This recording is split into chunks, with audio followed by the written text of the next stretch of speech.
Bonjour à tous et à toutes et bienvenue dans cette nouvelle édition de Chronic Indies. Aujourd'hui on va faire une Chronic Indies un peu plus spéciale par rapport aux deux dernières qui étaient consacrées à la Ring of Honor et son show Super Card of Honor 12.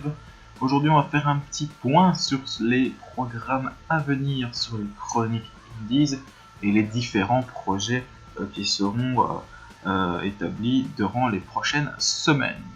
Alors, comme vous le savez bien, WrestleMania et de WrestleMania Week a vu bon nombre de shows du circuit indépendant se dérouler autour de la Nouvelle-Orléans afin de profiter de l'affluence de WrestleMania. Il y a eu deux grosses factions qui se sont déroulées. Il y a eu les shows de la WWN, le World Wrestling Network, vous savez, la structure qui gère entre autres la Evolve, la Shine, la Style Battle et la Full Impact Pro Wrestling notamment, qui sont des fédérations affiliées à la WWN. Et il y a le WrestleCon que je vous avais parlé un petit peu dans une Chronic Indies, mon avis sur les WrestleCon, mon avis sur le show et les différentes fédérations qui s'y établissent. Vous pouvez voir la vidéo dans la playlist Chronic Indies sur Weekend Sports. Et voilà, il y a deux différentes shows, il y a les shows de la WrestleCon et des shows de la WWE. Vous le savez notamment bien que je ne peux pas faire vraiment énormément de reviews, sinon ça me prendrait quasiment... Je n'irai pas jusque juin, mais quand même, il y a assez de shows pour faire beaucoup de chroniques indies sur le sujet. Évidemment, vous ne serez pas... Une fois qu'on ne collera plus à l'actualité, les shows vous en souviendrez pas plus. Il y a certains shows que j'aimerais bien faire en review prochainement. Il y aura des reviews de la Evolve, soit Evolve 102, soit le 103, soit les deux. Je ne sais pas, il faudra que je voie avec mon planning. Il y aura, j'espère, faire le WWN Mercury Rising, le super show de la WWN, le Raw Wrestling Network, plus ou moins le WrestleMania de la structure. Et voilà, c'est vraiment les trois principaux shows que j'aimerais bien pronostiquer. Il y a aussi le WrestleCon Super Show aussi qui sera pronostiqué faire une review. Et le WrestleCon aussi que j'aimerais bien faire le WrestleCon Super Show, pas les shows de la WrestleCon parce que voilà, c'est pas les shows qui m'inspirent le plus. Les Impact vs Lucha Underground n'est pas vraiment le show que j'aime bien regarder. Mais vous aurez des shows de la Raw Wrestling Network. En ce qui concerne la Progress Wrestling, ils sont toujours à l'heure où j'enregistre cette vidéo, mais toujours les shows de sport disponibles en vidéo à la demande, donc je ne peux pas faire de pronostics de pronostics in review, et je me trompe à chaque fois, du show, notamment. Et moi j'aimerais bien voir faire quelque chose du WrestleMania Week. C'est vrai qu'il a été, le WrestleMania Week cette année-ci, il y a eu bon nombre d'événements, comme la sacre de Matt Riddle qui a battu Zack Sabre Jr. lors de Evolve 102. Une grosse victoire pour Matt Riddle qui devient le champion de la fédération après que Zack Sabre Jr. a été champion pendant plus de 404 jours au sein de la Evolve. Et notamment un autre événement dans ce show, c'est que Zack Sabre Jr. a quitté la Evolve suite au WrestleMania Week. Il a participé au Super Show de la WWN et à l'Evolve 103. Et il devrait plus ou moins aller vers la New Japan Pro Wrestling à plein temps. Donc voilà, et ça c'est l'événement du côté de la WWN. Zack Sabre Jr. qui aura aussi perdu, évidemment s'il a perdu la ceinture de la Evolve, il aura aussi perdu sa ceinture de champion de la Revolution Pro Wrestling face à Tomohiro Ishii, membre du clan Chaos de Kazuchika Okada. Ça c'est un événement particulier. Voilà, il met fin au règne de 300, plus ou moins depuis une année, de Zack Sabre Jr. Sur le championnat britannique. Et normalement, Zack Sabre Jr. il ne reste plus qu'une ceinture, c'est la ceinture par équipe qu'il a avec Minoru Suzuki, qui défendra face au CCP, au Travis Banks et Chris Brooks en mai prochain. Donc normalement, il devrait perdre les ceintures si on suit cette logique. Face aux membres du CCK, Brooks et Banks. Voilà pour ces événements qui sont passés. Il y a eu le show de la Beyond Wrestling, Light-Up, qui était consacré au match plus ou moins intergenre entre hommes et femmes. Et j'ai rien à signaler de ce show. Donc comme je vous l'ai dit, il y a eu des événements durant les shows, et le sacre de Matt Riddle, les paires de ceinture de Zack Sabre Jr. Je me suis plus concentré sur les shows de la WWN, de la structure WWN, parce que voilà, j'ai un peu de mal avec les WrestleCon, donc voilà, cette année-ci, je vais pas aimer. Il y aura, comme je vous l'ai dit, je vais faire un calculatif, vous serez dans le PowerPoint, vous verrez les noms des shows qui seront pronostiqués, la Evolve 102, la Evolve 103, le Super Show de la WWN, c'est vraiment les 3 shows que j'aimerais bien faire en review. Il y a aussi le WrestleCon Super Show aussi que j'aimerais bien faire.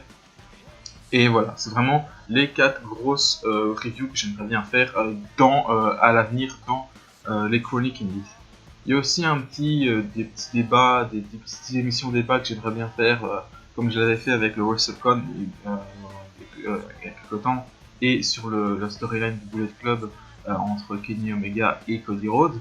J'aimerais bien refaire cette année-ci, continuer à faire des petites reviews, des petites analyses de situations énormes.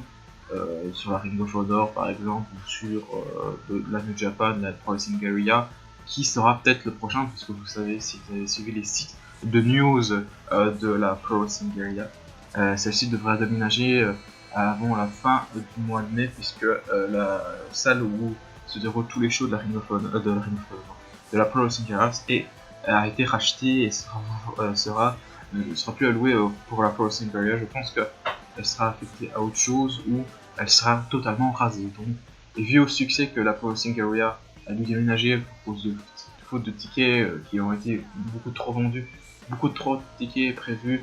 Bon, il y a eu plus de tickets vendus que de places disponibles, et donc ils ont dû déménager. Et le show qui a été au Global Theatre a été vraiment un succès. Donc, ça va encourager la Pro Wrestling Area à faire d'autres shows dans d'autres salles dans la région californienne. Donc là, ce sera un débat que j'aimerais bien faire aussi sur l'avenir de la Pro Wrestling Area, parce qu'elle a vraiment été fortement basée à résider en Californie. Donc ça, j'aimerais bien voir. Donc voilà, c'est vraiment tout ce que j'aimerais bien faire, les fameuses reviews des shows de la WWN, les émissions de débat sur ces genres de sujets, les pronostics du jour. Il y aura évidemment des pronostics pour le show de la Ring of Honor Best in World en juin, les reviews prévues aussi. Au niveau des tournois que de la New Japan, vous savez que je ne les fais pas en review parce qu'il faut être à jour. Et le problème, c'est que je ne suis jamais à jour dans tout ce que je dois regarder au niveau catch. Donc c'est plus compliqué pour moi de vraiment vous faire une chronique vraiment à jour chaque semaine de ce qui se passe dans les tournois. Vous savez bien que le J1 Climax sera cet été, et que ça va être très compliqué pour moi de suivre tous les matchs à regarder évidemment.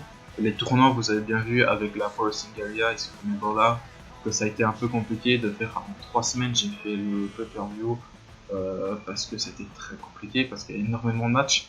Donc voilà, les tournois, je vais essayer d'en prendre quelques-uns. Évidemment, cette année-ci, il y aura, dans cette saison-ci, on continue avec les shows de la Ring of Honor, la New Japan, qui sera Wrestling Danteku. J'ai du mal à prononcer les noms japonais, excusez-moi. Et il y aura vraiment les shows de la New Japan, de la Ring of Honor, de la Pro Wrestling Era qui seront toujours mis en avant. De la Progress Wrestling, vous savez que la Progress Wrestling, j'aime bien. Il y aura aussi la Revolution Pro Wrestling. Il y a certains shows que j'aimerais bien faire. Il y a aussi un autre concept que j'aimerais bien faire. Je continuerai bien sûr à présenter d'autres fédérations. Pour l'instant, la fédération que j'aimerais bien présenter la fédération qui est probablement la prochaine à être chroniquée sera la WXW, la fameuse fédération allemande, l'une des plus grosses fédérations d'Europe, qui attire beaucoup de superstars indépendantes. Donc il y aura aussi ça. Et sur tout ça, j'aime ces concepts. Il y aura toujours les pronostics du Bola, des résultats et tout. Donc une nouvelle année se propose. Je pronostique, je ferai toujours des chroniques chaque semaine. Il y aura des grosses chroniques comme les chroniques que j'avais faites pour le Wrestling Kingdom. Il y aura des petites chroniques comme je fais quand il y a pas beaucoup d'événements du WrestleMania, dans des semaines creuses, disons, toutes les semaines il y a des choses. Je ferai toujours mes reviews. Vous savez que les reviews dépendent de mon planning et des sorties des shows en vidéo à la demande. Donc, si les shows ne sont pas disponibles, je ne peux pas chroniquer, donc c'est ça le problème.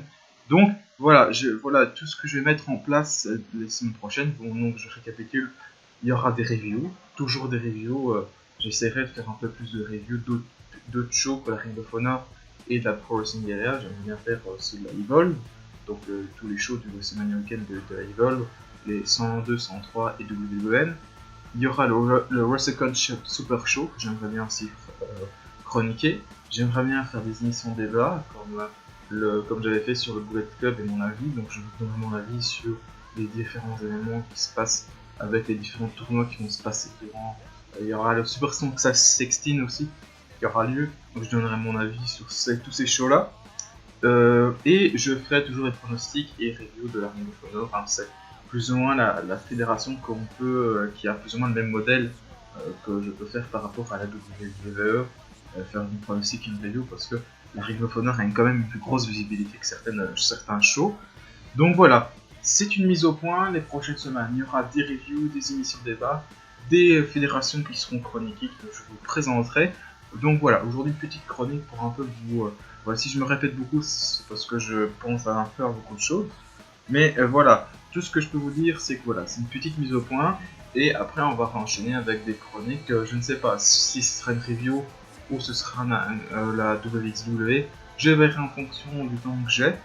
Et sur ce, les amis, ben voilà, cette mise au point est plus ou moins terminée. Donc, je vous souhaite une bonne journée et à la semaine prochaine pour de nouvelles aventures dans les chroniques indies. Et n'oubliez pas, vive le catch!